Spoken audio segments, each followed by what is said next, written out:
ನೋಡಿ ಹಂಗಾರೆ ಅವರು ರಿಸೈನ್ ಮಾಡಬೇಕಾಗಿತ್ತು. ಅವತ್ತು ಯಾಕೆ ಹೇಳ್ಕೊಳ್ಳಿಲ್ಲ? ಆ ಕುಟುಂಬಕ್ಕೂ ಇವರೇ ಮುಖ್ಯಮಂತ್ರಿಗಳಾಗಿದ್ದರು ತಾನೆ, ಇವ್ರ ನೇತೃತ್ವದಲ್ಲಿ ಅವತ್ತು ಅಂತ್ಯಕ್ರಿಯೆ ಆಗಿದ್ದು ತಾನೆ. ಹಾಂ, ಮತ್ತೆ ಅದನ್ನು ಯಾಕೆ ಹೇಳ್ಕೊಳ್ಳಿಲ್ಲ ಇಷ್ಟು ದಿವಸಕ್ಕೆ? ಅಯ್ಯೋ ತಪ್ಪಾಗೋಗಿದೆ ಅಂಥೇಳಿ 5 ವರ್ಷ 10 ವರ್ಷ ಆದಮೇಲೆ ಬೇರೆ ಬೇರೆ ವಿಚಾರನ ಇವತ್ತು ಮಾತಾಡ್ಕೊಂಬಂದರೆ ನಾನು ಚರ್ಚೆಗೆ ಹೋಗೋದಿಲ್ಲ.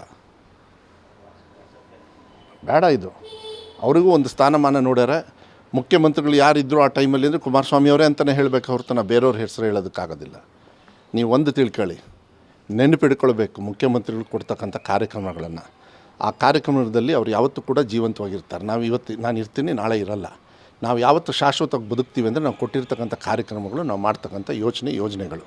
ಇಂಥ ದುರಂತ ಒಂದು ಮಾನ್ಯ ಮುಖ್ಯಮಂತ್ರಿಗಳು ಹೇಳಿದರು, ಇತಿಹಾಸದಲ್ಲಿ ಆಗಿಲ್ಲ. ಮನಸ್ಸಿಗೆ ನೋವಾಗ್ತಾಯಿದೆ, ತಡ್ಕೊಳಕ್ಕಾಗ್ತಾಯಿಲ್ಲ.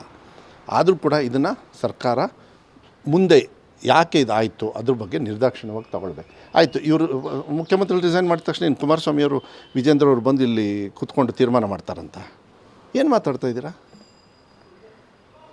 ಆ ಯೋಗ್ಯತೆ ಅವರಿಗೆ ಇತ್ತಲ್ಲ.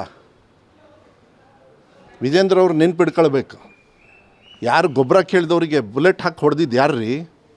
ಮಾತಾಡಬೇಕಾ? ಅದನ್ನ ಚರ್ಚೆ ಮಾಡಬೇಕಾ? ಅದಕ್ಕೆ ನಾನು ಹೇಳಿದ್ನಲ್ಲ, ನನಗೆ ಹೋಲಿಕೆ ಮಾಡೋದಕ್ಕೆ ಇಷ್ಟ ಇಲ್ಲ.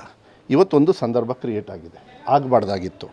ಅದನ್ನು ಯಾವ ರೀತಿ ಸರ್ಕಾರ ಕ್ರಮ ತಗೋಬೇಕೋ ಅದನ್ನು ನಮ್ಮ ಸರ್ಕಾರ ಸಿದ್ದರಾಮಯ್ಯ ನೇತೃತ್ವದಲ್ಲಿ ತಗೊಳ್ತೀವಿ.